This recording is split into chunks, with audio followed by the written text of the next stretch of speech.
நேர்களை வணக்கம். நான் உங்கள் மாஸ்டர். இன்றைய சிறப்பு நேர்காணலுக்காக நம்முடன் திராவிட வெற்றி கழகத்தின் முதன்மை செயலாளர் திரு வல்லம் பஷீர் இணைந்திருக்கிறார். அவர்களோடு பேசலாம். சார் வணக்கம். வணக்கம். தமிழ்நாடு சட்டமன்றத்தில் இன்றைக்கு நம்பிக்கை கோரும் வாக்கெடுப்பு நடந்தது. முதலமைச்சர் விஜய் அவர்கள் முன்மொழிய மெஜாரிட்டிக்கு தேவையான இடங்களை விட அதிக இடங்களில் விஜய் அவர்களுக்கு பெரும்பான்மை கிடைத்து விட்டது. அது எல்லாரும் எதிர்பார்த்த ஒண்ணுதான். ஏன்னா அதிமுக உறுப்பினர்கள்லாம் ஆதரவு அளிப்பாங்க, திமுக கூட்டணி கட்சிகள் ஆதரவு கொடுத்தாங்கன்றது ஒரு பக்கம். மற்ற உறுப்பினர்கள் அந்த தீர்மானத்தின் போது பேசிய விஷயங்கள் ஏறக்குறைய எதிர்கட்சி தலைவர்கள் எல்லாருமே முதலமைச்சர் விஜய் அவர்களை டைரக்டா அட்டாக் பண்ண ஆரம்பிச்சிட்டாங்க. இந்த ஜோசியர் விஷயம், முகத்தை மூடிக்கிட்டு போனது, அதிமுக எம்எல்ஏக்களை போய் பாக்குறது, எல்லா விஷயத்தையும் வச்சு நேருக்கு நேர் விமர்சிச்சிருக்காங்க. எப்படி பாக்குறீங்க இன்றைய நிகழ்வுகள்? முதல் நாளிலேயே எதிர்கட்சிகளால் நெருக்கடி துவங்கி இருக்கிறது ஜோசப் விஜய் அவர்களுக்கு என்றுதான் புரிந்து கொள்ள முடிகிறது. ஆனால் ஜோசப் விஜய் என்னவாக வெளிப்பட்டார் என்பதுதான் இங்கே பிரதானமாக பேசப்பட வேண்டிய செய்தி. பிரேமலதா அவர்களில் துவங்கி எதிர்கட்சி தலைவர் மரியாதைக்குரிய உதயநிதி ஸ்டாலினிலிருந்து சௌமியா அன்புமணி வரை எல்லோரும் பேசிய செய்திகள், அதற்கு முதலமைச்சர் என்ன பதில் சொல்கிறார் என்பதுதான். நிறுத்தி நிதானமாக அடித்து ஆடினார் உதயநிதி ஸ்டாலின். ஒரு எதிர்கட்சி தலைவர் எப்படி செயல்பட வேண்டும் என்பதற்கு முன்னுதாரணமாக இன்றைக்கு முதல் நாளிலேயே அவையில் வெளிப்பட்டார். அடுக்கடுக்கான கேள்விகளை தொடுத்து கொண்டே வந்தார். இந்த அரசு எப்படி நடைபோட போகிறது என்கிற ஐயப்பாடு மக்களுக்கு எழுந்து விட்டது. இந்த அரசின் மீது எந்த நம்பிக்கையை வைத்து வாக்களித்தார்களோ அந்த மக்களினுடைய நம்பிக்கையை காப்பாற்ற வேண்டியது இந்த அரசுக்கு இருக்கிற கடமை. 7ஆம் தேதி வழங்க வேண்டிய உதவித்தொகை எல்லாம் இப்ப 13ஆம் தேதி ஆகி போச்சு, இன்னமும் வழங்காம வச்சிருக்கிறீங்க. அவகாசம் கேட்டீங்க, தாராளமா அவகாசம் எடுத்துக்கங்க, ஆனா ரொம்ப நாள் எடுத்துக்காதீங்க அப்படின்னு சொன்னதெல்லாம் இருக்குல்ல. Opposition party is a shadow government என்று அண்ணா அடிக்கடி சொல்லிக்கொண்டே இருப்பார். அது என்ன உணர்த்தும் என்று சொன்னால், ஒரு அரசை வழிநடத்தக்கூடிய நிழல் அரசாக எதிர்கட்சிகள் இயங்க வேண்டும். கடந்த சட்டப்பேரவையில எதிர்கட்சிகளினுடைய குரல் என்பது எதிரி கட்சியினுடைய குரலாக வெளிப்பட்டது. ஆனால் இந்த முறை எதிர்கட்சி என்பது ஒரு ஆரோக்கியமான எதிர்கட்சியாக இந்த சட்டப்பேரவையில் எதிர்கட்சி வாய்த்திருக்கிறது என்பது நிம்மதி அளிக்கக்கூடிய செய்தி. பிரேமலதா அவர்கள் ரொம்ப அழகா கேட்டாங்க. இவ்வளவு நெருக்கடிக்குரிய கேள்வியை முதலமைச்சரை நோக்கி அவர் எழுப்புவார் என்று யாருமே எதிர்பார்க்கல. முகமூடி அணிந்து கொண்டு வந்தவர் யார்? எதற்காக உங்களுடைய ஜோசியருக்கு இந்த பொறுப்பு தரப்பட்டது? வேணா நீங்க பர்சனலா வச்சுக்கோங்க. அவரை அரசு பொறுப்புக்கு கொண்டு வர வேண்டிய அவசியம் என்ன இருக்கிறது என்கிற கேள்வியை அவர் எழுப்பினார். இப்போது உங்களுடைய நேர்காணலுக்கு வருவதற்கு கொஞ்ச நேரத்துக்கு முன்பாக அந்த ஜோசியருடைய நியமனத்தை அரசு ரத்து செய்திருக்கிறது என்கிற செய்தியை பார்க்க நேர்ந்தது. அப்போ ஒரு எதிர்கட்சிகள் முதல் நாளிலேயே சரியான பணியை செய்திருக்கிறார்கள். எதிர்கட்சியினுடைய குரலுக்கு கட்டாயப்படுத்தப்பட்டு செவிசாய்க்கப்பட வேண்டிய ஒரு சூழல் விஜய்க்கு உருவாகி இருக்கிறது என்றுதான் பார்க்க முடிகிறது. நீங்க இனிமேலாவது பேசியாக வேண்டும் என்பது விஜய்க்கு இருக்கக்கூடிய நெருக்கடி. இவ்வளவு தலைவர்கள் பேசிட்டாங்கல்ல. அண்ணன் தமிமுன் அன்சாரி பேசுறாரு, உதயநிதி ஸ்டாலின் பேசுறாரு, அதே போல பிரேமலதா அம்மையார் பேசுறாங்க, அண்ணன் வன்னியரசு பட்டாசாக வெடித்து கிளம்பினார் இன்னைக்கு. இப்படி எதிர்கட்சி தரப்பிலிருந்து எல்லோரும் பேசுகிறார்கள். முன்பு என்ன சட்டப்பேரவையில நடக்கும் அப்படின்னு சொன்னா, எதிர்கட்சியிலிருந்து ஒருவர் பேசிவிட்டு அமர்ந்ததற்கு பிறகு இந்த ஆளுங்கட்சி தரப்பிலிருந்து எழுந்து பதில் சொல்லப்படும். ஆனா இன்னைக்கு ஆளுங்கட்சி தரப்பிலிருந்து சொல்லப்பட்ட பதில் என்பது, நீங்க கேள்வி கட்டீங்க நான் சொல்றேன் அப்படிங்கிற அந்த அடிப்படையில் இருந்ததே தவிர, ஒரு ஆளுங்கட்சி எதிர்கட்சிகளுக்கு முறையாக பதிலளிக்க வேண்டும் என்கிற கடமைப்பாடு இருக்கிறது என்பதை உணர்ந்து கொண்டு பதில் சொன்னதாக தெரியல. இது விஜயினுடைய தவறான போக்கு என்பதை இன்றைய சட்டப்பேரவை உணர்த்தி இருக்கிறது. விஜய் ஒரு செய்தியை புரிந்து கொள்ள வேண்டும். மரியாதைக்குரிய முதலமைச்சர் என்கிற அந்த இடத்துக்கு வந்து விட்டதற்கு பிறகு எல்லோருடைய கேள்விக்கும் பதில் சொல்ல வேண்டிய பெருங்கடமை அவருக்கு இருக்கு.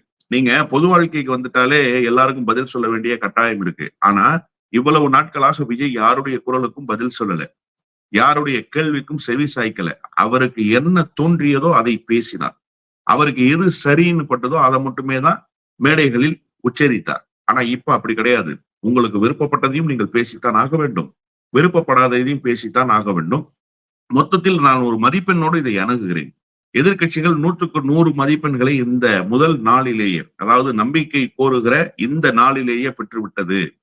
அதே போல ஆளுங்கட்சி தரப்பு வெற்றி பெற்றது போல இருக்கு. இந்த ரொம்ப அழகா ஒரு நகைச்சுவையில சொல்லுவாங்க, ஆபரேஷன் சக்சஸ் பேஷன் டெத் அப்படின்னு சொல்லுவாங்க.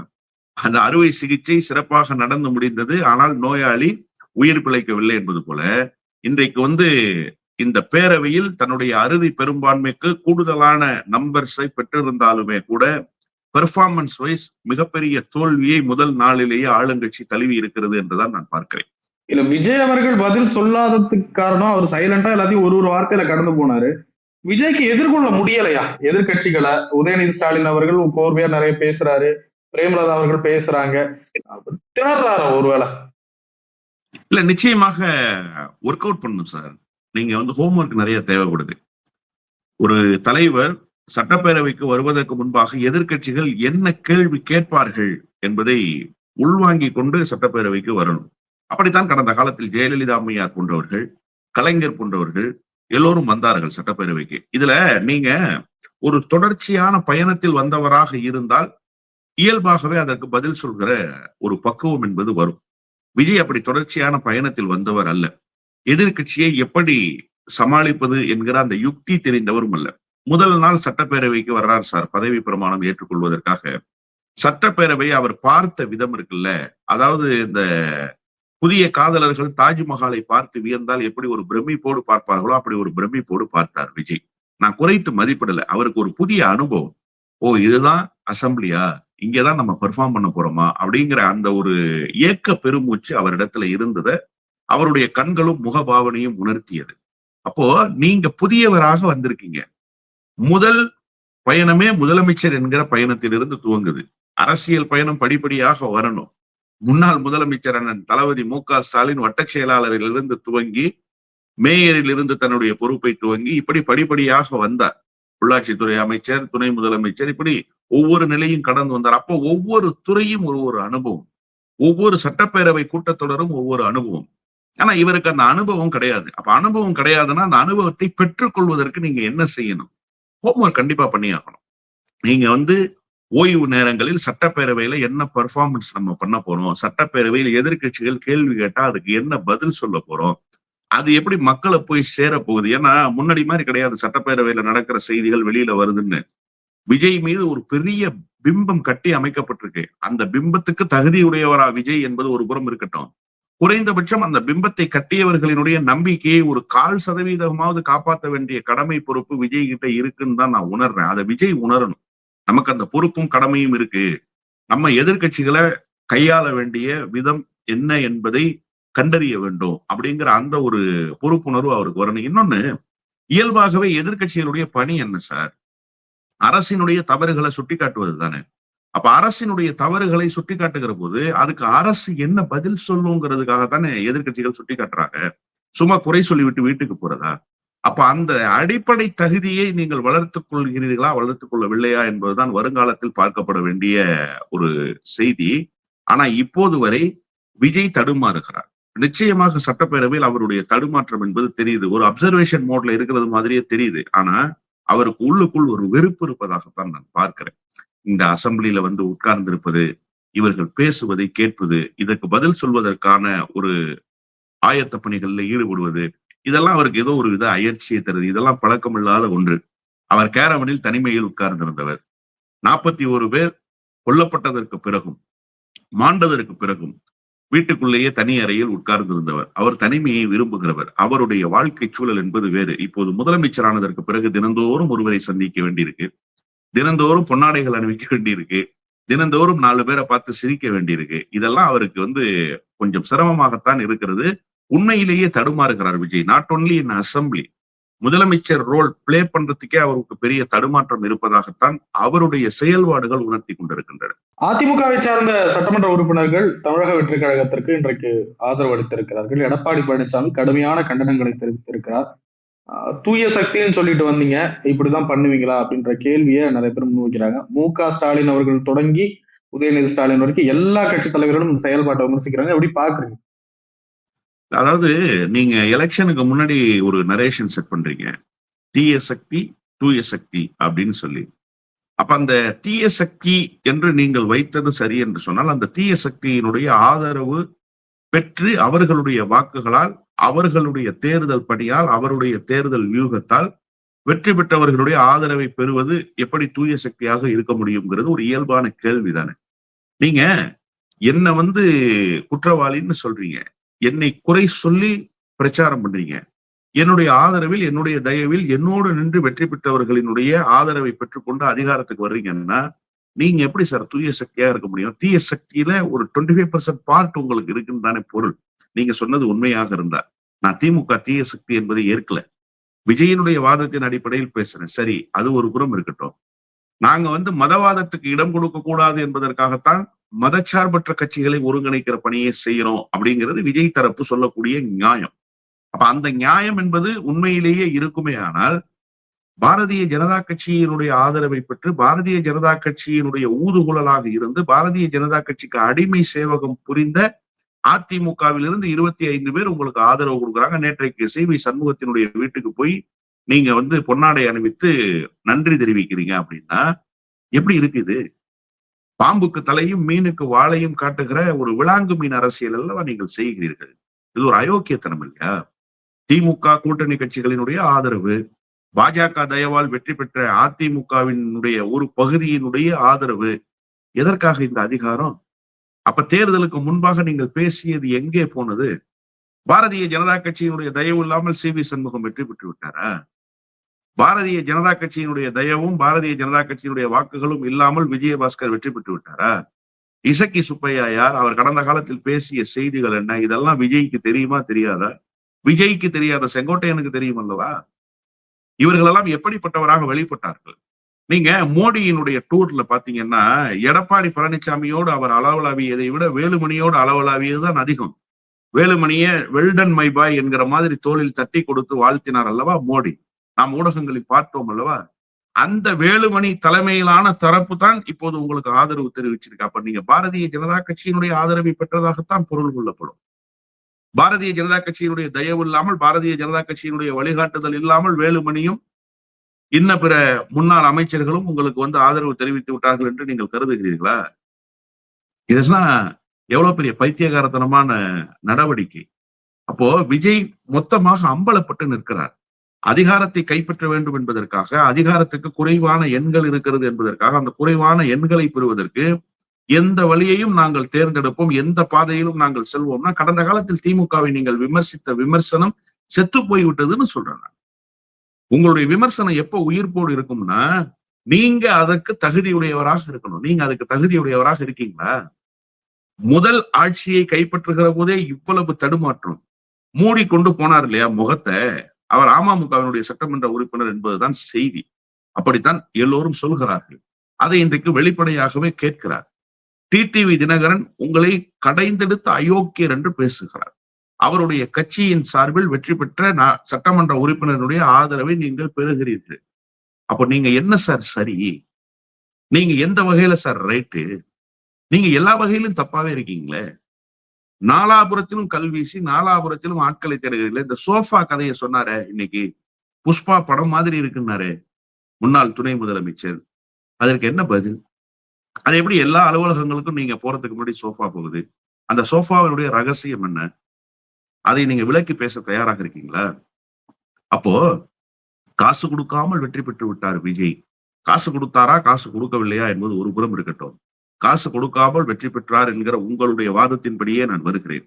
காசு கொடுக்காமல் வெற்றி பெற்ற விஜய் கடைசியாக காசு கொடுத்துதான் சட்டப்பேரவையில் பெரும்பான்மையை நிரூபிக்கிறாரா என்கிற சந்தேகம் ஒண்ணு இருக்குல்ல. அது எப்படி எல்லா ஆபீஸுக்கும் கரெக்டா சோஃபா போகுது?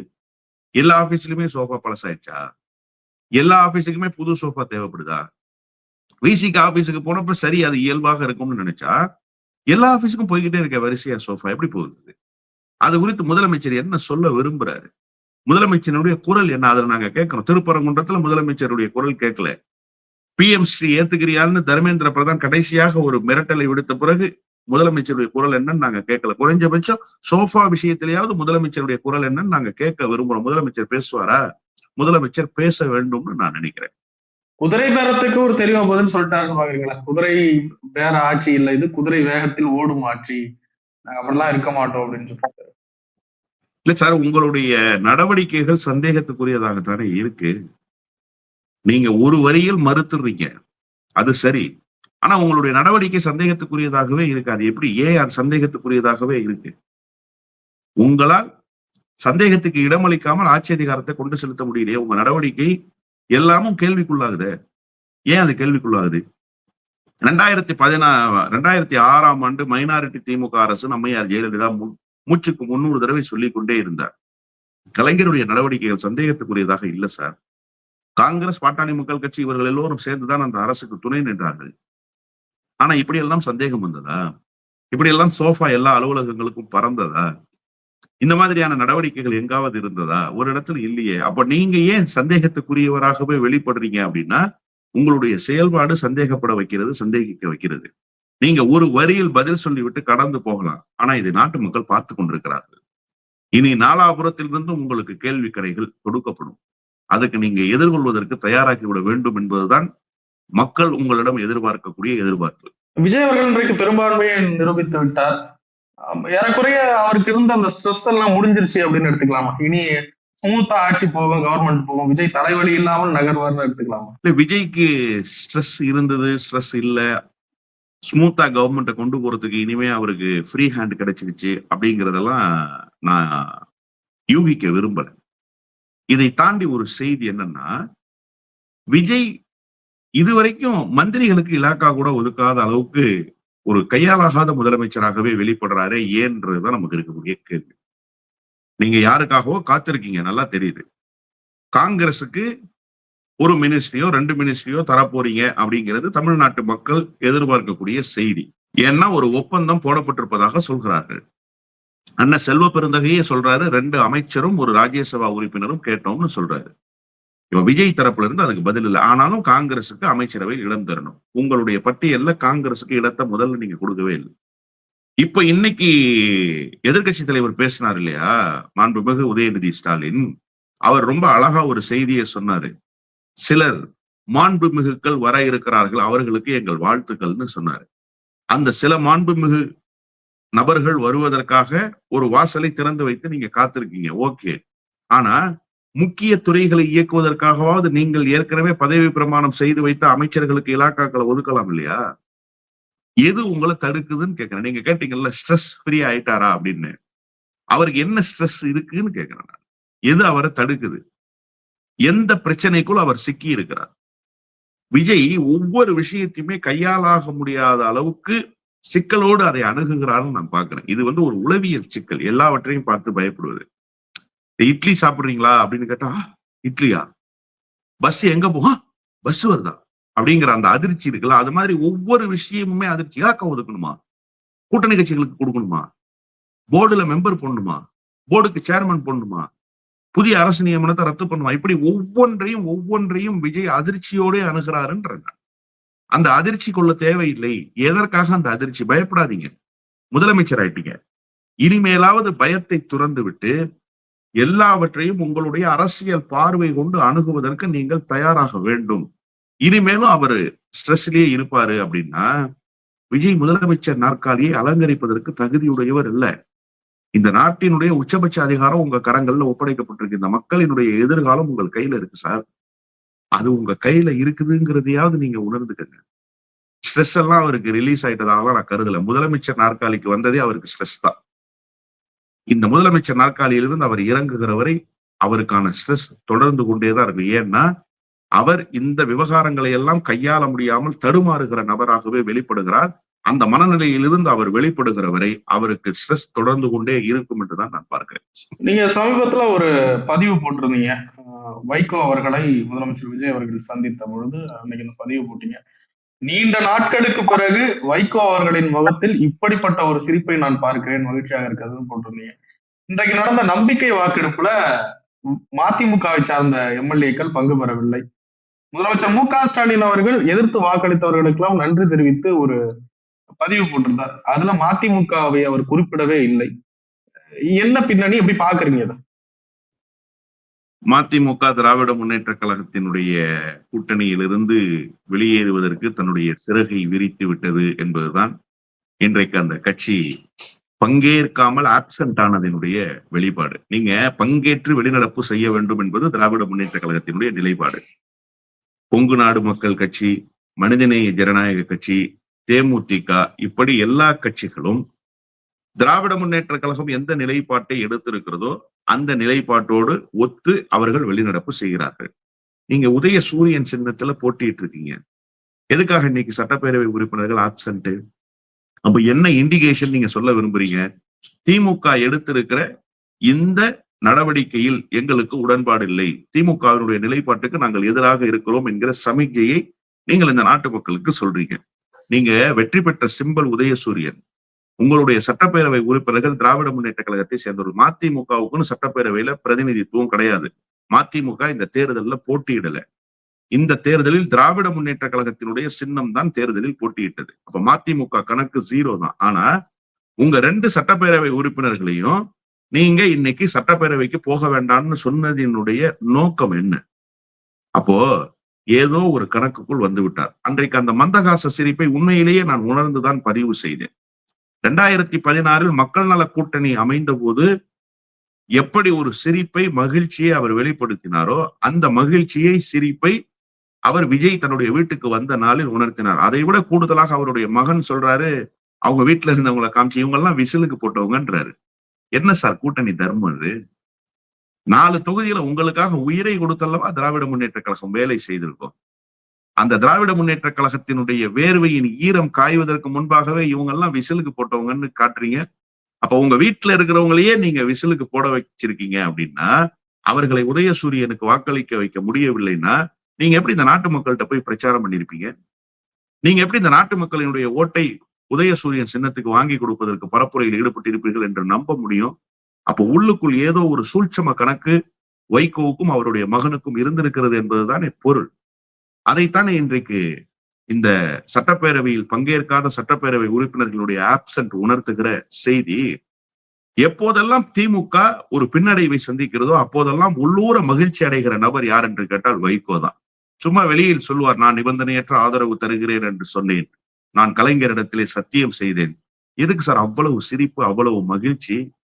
அதன் பிறகு பத்திரிகைகளில் பேட்டி, அந்த பேட்டியில அவர் கட்டுகிற சப்பை கட்டு அண்ணாவினுடைய அணுகுமுறையை பின்பற்றுகிறார்.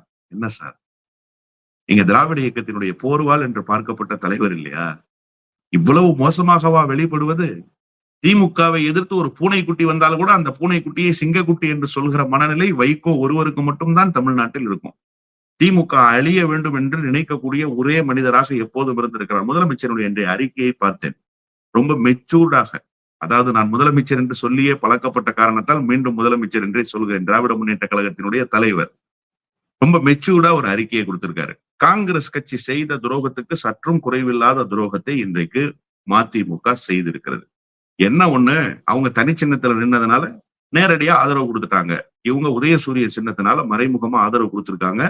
இன்றைக்கு அந்த அறிக்கையில ரொம்ப தெளிவா சொல்லிட்டாரு. அப்போ திராவிட முன்னேற்ற கழக தலைமையிலான கூட்டணியில் இருந்து வெளியேறுவதற்கான சமிக்ஞைகளை மறுமலர்ச்சி திமுக காட்டி விட்டது என்றுதான் நான் பார்க்கிறேன். ஒண்ணு மட்டும் நிச்சயம் சார், கூட்டணியில் இருந்தால் உறுதியாக இருக்க வேண்டும், வெளியேறிவிட்டால் வெளியேறிட வேண்டும். அது என்ன உள்ளுக்குள் இருந்து கொண்டு முதுகிலை குத்துகிற வேலை? இந்த அயோக்கியத்தனம் இல்லையா? நம்பை வைத்து கழுத்து அறுப்பது என்பது ஒரு சரியான அறம் சார்ந்த அரசியலா? என்ன பெரிய யோகிய சிகாமணி வைகோ, என்ன பெரிய அறம் சார்ந்த அரசியலை செய்துட்டாருன்னு அவரை சிலாகிக்கிறாங்க. ஒரு பச்சை துரோகத்தை கூட்டணிக்குள் இருந்து கொண்டு செய்கிற நபர் எப்படி ஒரு சரியான அரசியல் தலைவராக இருக்க முடியும்? அவர் ஒரு சரியான அரசியல் தலைவரும் அல்ல, அவர் ஒரு நம்பத்தகுந்த மனிதரும் அல்ல என்பதை இந்த 2 நாட்களாக அவர் வெளிப்படுகிற காட்சியிலிருந்து நாட்டு மக்கள் பார்த்துக் கொண்டிருக்கிறார்கள். நிறைய விஷயங்களை பயன்படுத்தி ரொம்ப நன்றி. நன்றி.